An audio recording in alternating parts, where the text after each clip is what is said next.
Hakuna eneo baya la kumpata mtu kama dini. Unapomkamata mtu kwenye dini na ukamlisha ubaya wa mtu kwenye dini, unajenga chuki ya ndani ya moyo kuliko wanasiasa. Wanasiasa wakimharibu mtu, wanamharibu mtu kichwani. Kichwa hakiweki. Akija mwingine na zuri, ile baya litaondoka, zuri litaingia. Lakini ndani ya moyo likiingia, limeingia. Kwa hiyo viongozi wetu wa dini, kaeni kwenye mstari wenu.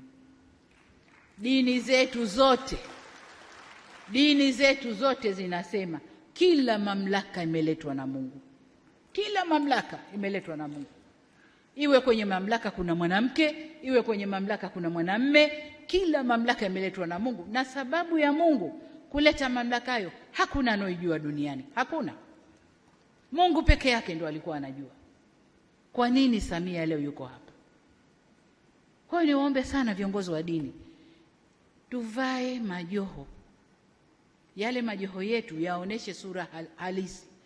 Hakuna kitabu chochote cha dini kimesema tutazitumia dini zetu kuvuruga nchi zetu. Hakuna.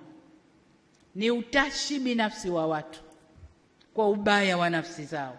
Kwa msivae majoho ya dini mkatengeneza utashi wenu binafsi kwa kupitia vivuli vya dini. Dini zote, niwaombe sana viongozi wa dini, tusimame, tusivuruge nchi yetu.